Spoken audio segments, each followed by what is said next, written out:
semuanya, perkenalkan saya Sinta Mahadewi dari kelas 8B. Hari ini saya akan menjelaskan mengenai sakramen Krisma atau yang sering kita sebut juga dengan sakramen penguatan. Kata Krisma berasal dari bahasa Yunani yakni krisma yang artinya pengurapan atau minyak untuk pengurapan. Sakramen Krisma merupakan tanda kedewasaan iman seseorang. Sakramen ini juga merupakan sakramen inisiasi yang menandai hubungan umat Kristus dengan Allah Tritunggal. Sakramen ini bertujuan agar kita memiliki kedewasaan dalam hal iman, dan kita juga menerima Roh Kudus agar kita lebih kuat. Makna sakramen penguatan antara lain: 1. Menjadikan kita sungguh anak Allah. 2. Menyatukan kita lebih teguh kepada Kristus. 3. Menambah karunia Roh Kudus. Dan yang terakhir, mengikat kita lebih sempurna kepada gereja. Jika ingin menerima sakramen ini, terdapat beberapa syarat sebelum melakukannya. Syarat-syaratnya antara lain: 1. Telah dibaptis secara Katolik dan bergabung dalam kesatuan Katolik. 2. Minimal berusia 14 tahun atau kelas 2 SMP. 3.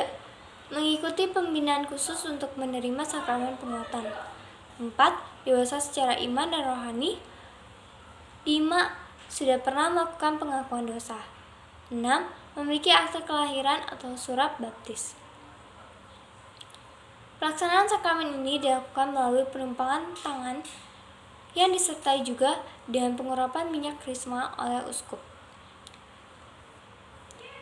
Yang berarti kita yang sudah menerima krisma dikhususkan dan menerima kuasa untuk melakukan tugas perutusan kita sebagai umat beriman, serta tanda bahwa kami ini adalah milik Allah.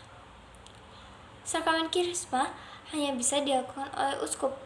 Namun, jika seorang iman diberikan wewenang oleh uskup diosesan untuk menerima sakramen penguatan, maka dia bisa melakukan sakramen tersebut.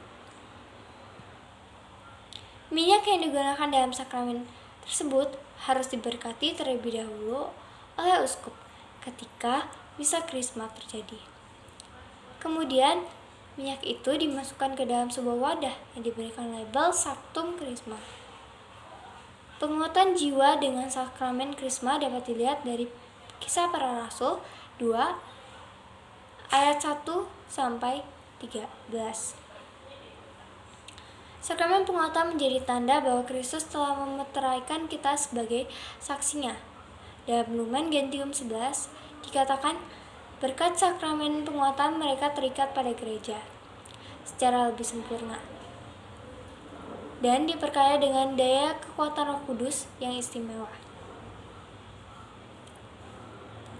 Dengan demikian mereka semakin diwajibkan untuk menyebarkan dan membela iman sebagai saksi Kristus yang sejati dengan perkataan dan perbuatan.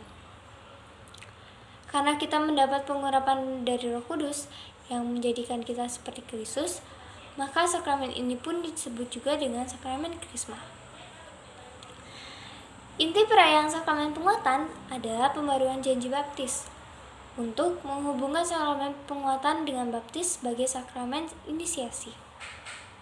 Penumpang tangan, yaitu pelayan mengulurkan kedua belah tangannya ke arah calon penguatan sambil mengucapkan doa permohonan akan kehadiran Roh Kudus.